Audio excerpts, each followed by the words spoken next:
Good evening and welcome to Chicago Tonight, Latino Voices. I'm Joanna Hernandez. On the show tonight, voters won't get the chance to weigh in on whether Chicago should remain a sanctuary city after today's council meeting. All of us will be able to make the city of Chicago safer. The mayor announces a new plan for community safety, a one-on-one with the deputy mayor. How a local rum distilling business is charting a new path forward after a devastating traffic collision.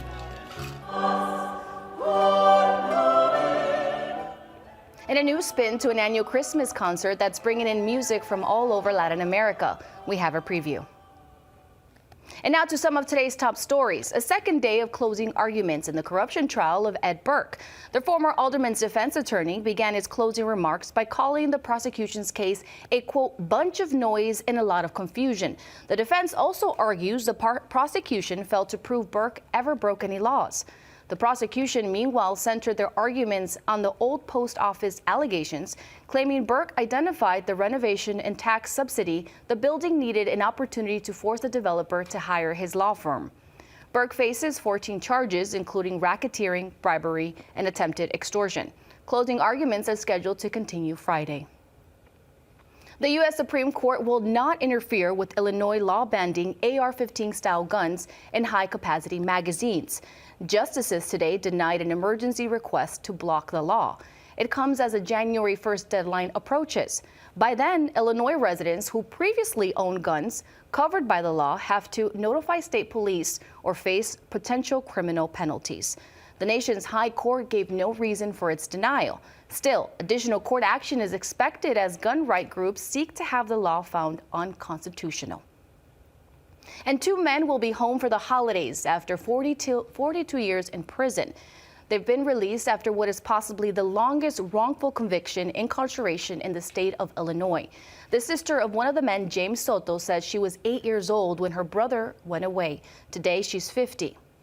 I wish my dad was still here because he waited, and my dad would have wanted to see today because none of us ever stopped giving and losing hope because we knew he was innocent all along. Soto, seen here, was one of 16 men who graduated with a bachelor's degree from the Northwestern Prison Education Program just before Thanksgiving. He's already taken the LSAT and extends to go to law school.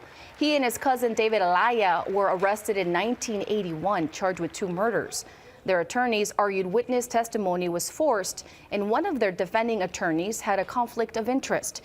In court today, State's Attorney Ken Fox's office agreed to drop all charges, and a judge granted the defense's request to vacate the convictions. With holiday celebrations around the corner, the Illinois Department of Public Health is issuing a health alert. The alert comes amid a rise in respiratory virus cases. IDPH is urging hospitals and healthcare facilities to adopt migration measures like wearing masks to minimize the spread of respiratory viruses. According to new data from IDPH, over half of Illinois counties are seeing a rise in COVID-19 hospitalizations, as well as elevated transmission of the flu and RSV affecting children. Who's looking to get hitched? Well, if that sounds like you, the Cook County's Clerk's Office is kicking off an annual lottery for the first marriage license of 2024. All you have to do is apply online at Cook County's website before December 27th for a chance to win. The winners will be announced on Facebook that day. The lucky couple will get married on January 2nd and receive some gifts. What a fun time. Up next, will Chicago stay a sanctuary city? Heather Sharon has the answer right after this. Chicago Tonight, Latino Voices, is made possible in part by the support of these donors.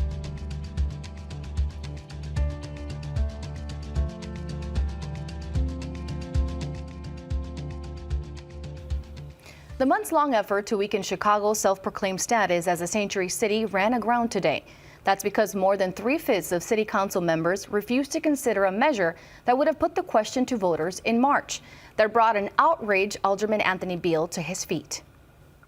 What are you scared of to let the people have a voice? What are you scared of? The truth? WTTW news reporter Heather Sharon joins us now with more on the latest on this fight. Well, thank you for joining us, Heather. Now, first question, remind us what it means that Chicago is a sanctuary city.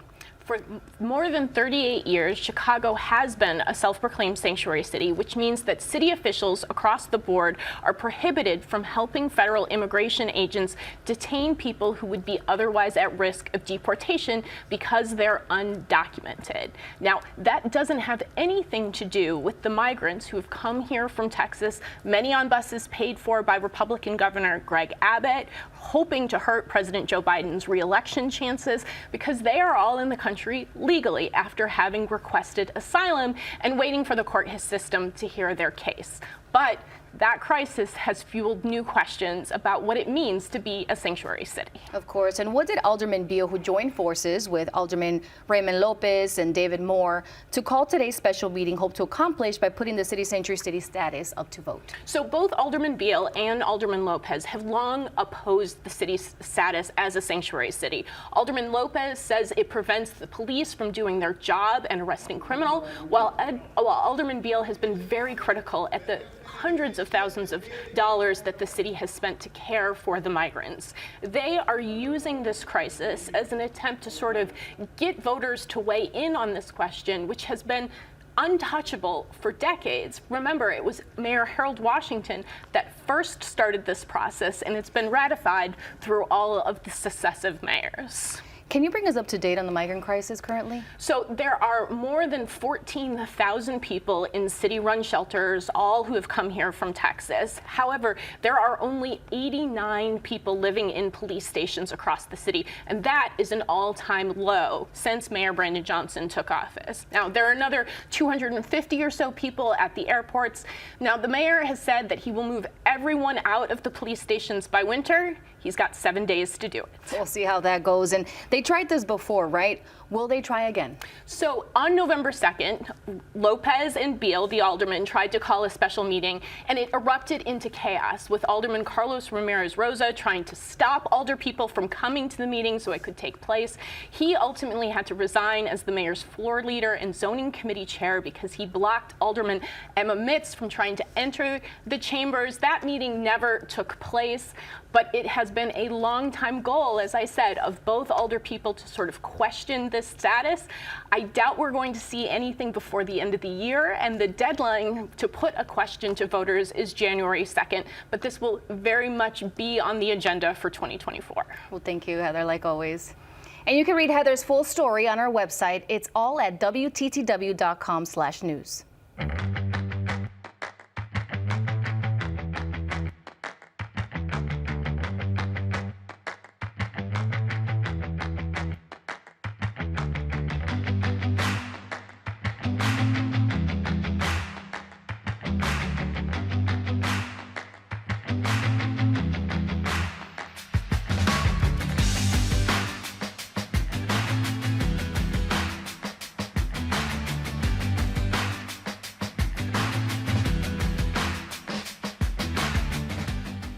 For years, Chicago residents have raised their concerns over public safety across the city. While views on how to address public safety are divided, Mayor Brandon Johnson announced his new plan today, which he says will address the root causes. Leading the effort is Gary and Gatewood, the Deputy Mayor of Community Safety. And Gary and Gatewood joins us now to talk more about the plan. Thank you for being here. Now, first question, you've called this the People's Plan for Community Safety. Take me through the last 6 months of looking through data and talking to people. Yes, over the last 6 months, we've held over 29 meetings with nearly 300 stakeholders to really devise a plan on how we are going to approach safety from a comprehensive approach for the city. We've looked and we've partnered with the business community, philanthropic community, faith leaders, community leaders, youth, you name it. We've all come to the table to really set the parameters on what we could work on. But then more importantly, we've started partnering with the aldermen and alderwomen in the communities that we'll be selecting to really do a deep dive in. They've been able to identify leaders in their community to really bring to the table. That way we're working hand in hand with community leaders to really push the People's Plan forward. And what stood out to you the most throughout this journey? I would say the level of excitement, right? I think the more we've talked about what safety means, and safety not just being numbers about violence, how we have a holistic approach to safety, that's what stood out to me the most. The excitement that people have, people wanting to be on the journey and work with us to actually make Chicago the biggest, safest city in the world. wanting to talk to you. Now, can you explain what you mean by the two approaches of this initiative, people-based and place-based? Absolutely. So people-based, really thinking about how we invest in people around the city. And we're looking at three key populations: youth and adults of highest promise. And I know that's a new terminology for some, but basically what we're looking at is no longer calling youth and adults of high risk, right? Because labels matter and language matters. And also really thinking about the folks that have been purposely disinvested in, who are caught in the repeated cycles of harm, and also victims and survivors of crime. How do we make sure we build in end-to-end services and support for those victims and survivors of crime, while we're also lifting up those key populations? So that's the people portion. When we think about the place-based portion, we're looking at different pillars where we can really invest in people and places in those areas in the city that have been purposely disinvested in. So we have 7 key pillars. I'll be quick on those: education, health, economic opportunity and upward mobility, community violence intervention, policing, housing, and health care. You can see more about the plan on our website. I don't want to take too much time to go through. Yeah, there's a lot of layers. There's a lot. I do want to play a clip from Chicago Police Superintendent Larry Selling at today's announcement. Let's take a look. What do we do after that individual is arrested? What are we providing? What resources are out there for reform of this individual? That's the only way that we're going to get to the bottom of this. We can't stop at an arrest. Enforcement without engagement is a losing game. CPD is partnering with our communities and every city agency to make the city safer. And I chose this clip because much of my work is focused, well, much of your previous role is focused on helping youth and adults avoid the justice system and support those re-entering society after incarceration. What have the different department conversations been like on changing this approach? Yeah, those have actually been some of the most incredible work that we've been engaged in. So per the consent decree requires a public safety cabinet meeting to meet quarterly. We didn't think that was enough, so what we've done is we've launched the Community Safety Cabinet, and we meet bi-weekly amongst all city agencies so everybody starts to understand the role that they play in safety. We'll take different parts of the city, different issues that we've seen that's been brought to us by community members, and we bring those issues to bear amongst the Community Safety Cabinet. Each of these members walks through what their role is in safety. And when I say each of these members, I'm talking DCASE, parks, streets and sanitation, you name it. The clerk's office really coming to the table together to really think about how we advance safety and how we have folks understand that safety is not only for CPD, it's for the entire city of Chicago. So it just seems like everyone's coming together. Is Absolutely. there something different? Yeah, it is different, right? So not only do you have every one of the city agencies coming together, but you also see commitments from the business community, the philanthropic community, the faith community, really coalescing around what we see as the #1 priority in the city: safety. Safety, and you know, I've worked on several stories where people have lost someone to gun violence or have got robbed or among other crimes. They've talked about the disinvestment in their communities, but also the frustration about those committing the crimes, right, being so young. Now, how are the departments planning to work with these individuals to create a change? Yeah, so one, we have to listen to those individuals. So as a part of our work, we've really started to build out larger youth groups so we can understand more from the experts on youth, right? Because who's a better expert on youth than the young folks themselves? Really listening to them to hear and understand what is happening in their communities from their perspective and what do they need. Now, that's a part of our partnerships that continues to grow. We'll continue to advance and adapt that work. And I will also say, as we continue to build out our continuum of care for our victims and survivors, we really want to lean in and support them in that work as well, too. We're going to expand resources to victims and survivors, but we're also going to continue to look at ways where we can not only hold folks accountable, but create better pathways for those disinvested communities. Because as you mentioned, there's been organizations and people who've been doing this work for years.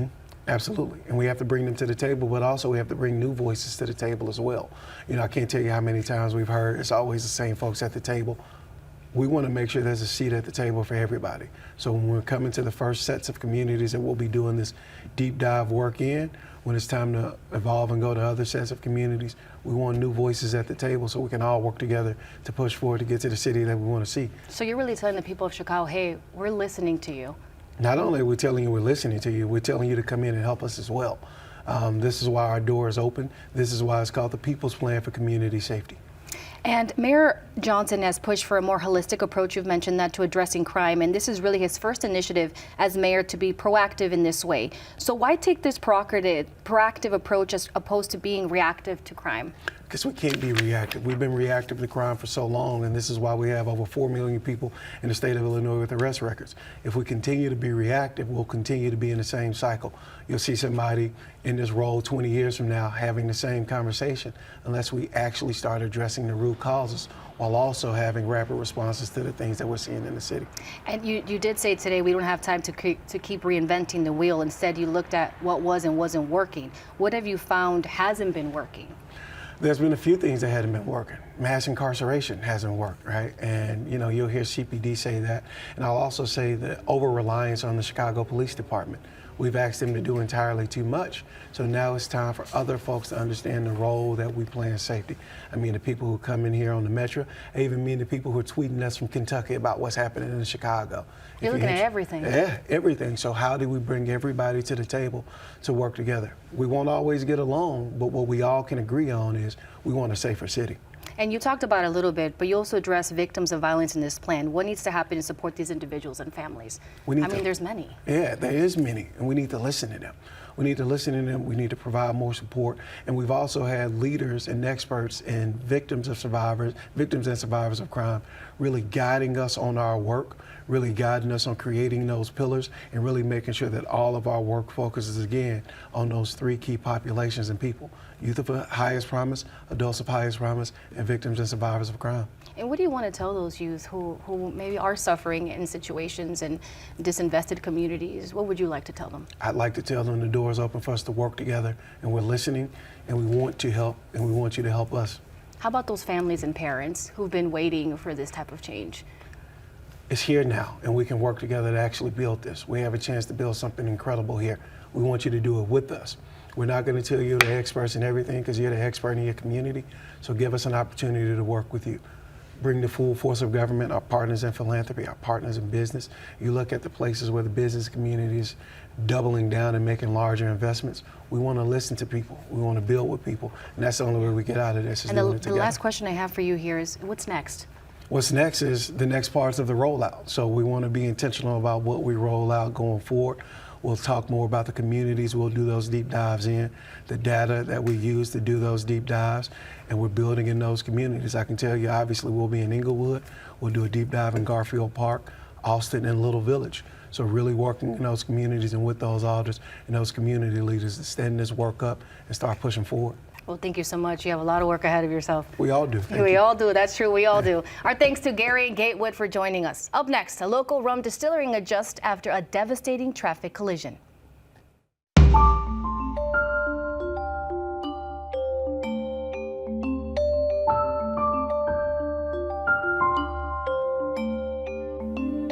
Friends Daniel Riguera and Sean Ellis Hussey share 2 great loves: collectivist politics and rum.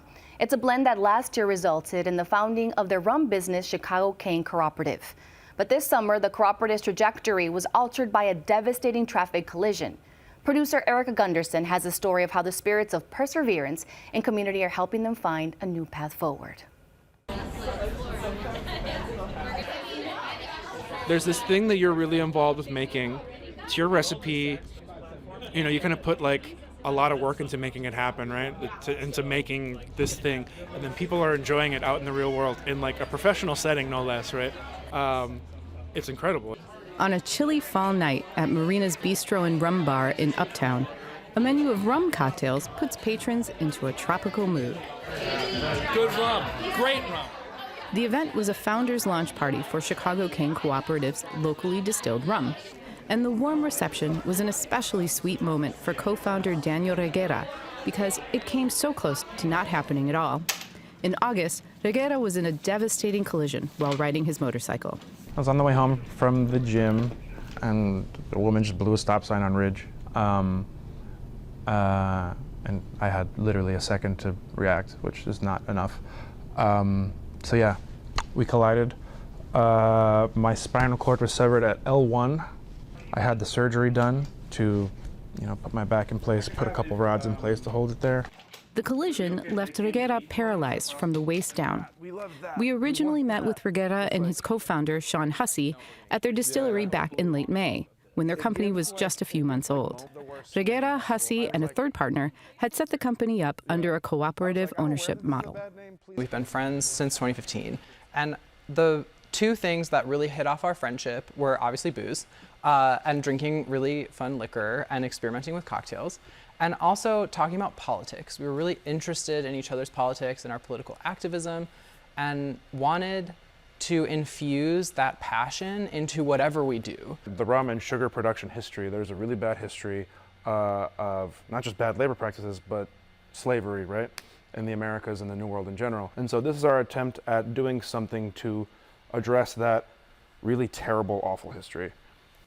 While Hussey manages the marketing side of the business, Reguera's role is tastemaker-in-chief. And so here in this barrel, we have our last distillation. This part's also fun because you get to smell it when it all mixes up in there and it just wafts out. It's the best thing ever. Big dream plans is to open a tasting room in the city and to have a distillery that is in Chicago. You know, the whole thing has been aspirational from the get-go. We are not shying away from the aspiration of the whole thing. Founding a worker cooperative, making rum in Chicago. By summer 2023, Chicago King Co-op had 2 styles of rum in production. Today, as they're expanding distribution and preparing to launch new products, Reguera says he's staying in the mix. You know, I'm still, right now, involved in the creation of the rum, since I can't be as physically involved as I'd like to be. But it has definitely lit a fire under my ass of like, let's go. Let's do this thing. Now, 4 months into his rehabilitation at the Shirley Ryan Ability Lab, Reguera says the support he's received makes him more motivated than ever to see the Chicago King Cooperative's aspirations become reality. There were moments where I thought that I should have died, not to mention all the pain I was in. But I remember expressing this to my wife, and she looked at me and she was like, shut the up. Because you're here, first off.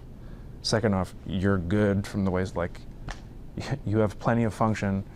Third off, we'll get through this. I'm just glad you're here. And like our friends and family that have been here, our circle of people that have been supporting us.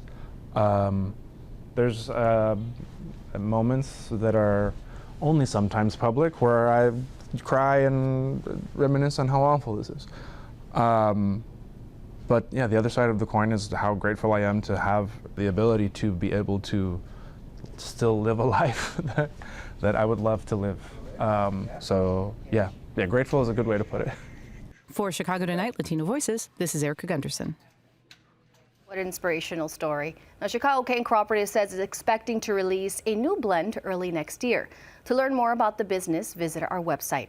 Up next, a new spin to an annual Christmas concert. We have a preview right after this.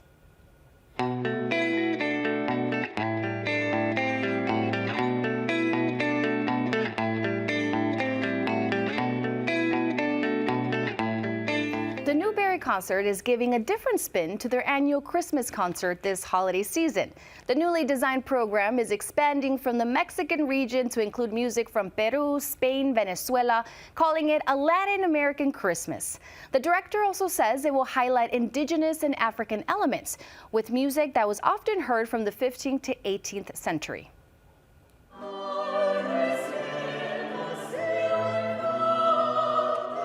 I would be expecting quite the fun treat because it's historically accurate, but it also let us see that we are all connected in a way, that the music from the past is still current and it is still possible to feel joy and sadness and happiness and, all the mixed emotions with this music.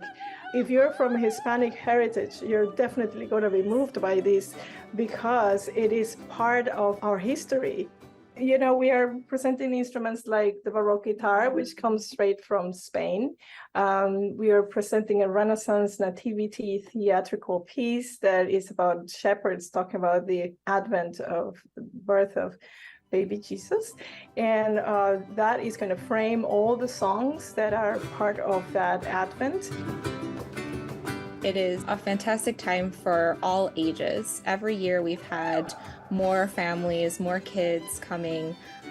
It's just a really great event, and it's starting to be, I think, a real tradition for people in the Chicago area. So if it's your first time coming, you're going to be joining a really happy and excited crowd and hearing just a lot of great music, seeing a lot of interesting sights. And talk about the Christmas spirit. You can see a Latin American Christmas in Evanston Little Village in Uptown from December 15th through the 17th. For more information, you can visit our website. And that's our show tonight. Join us tomorrow night at 5:30 and 7 for the Weekend Review. And now from all of us here at Chicago Tonight, Latino Voices, I'm Joanna Hernandez. Stay healthy, stay safe. Buenas noches.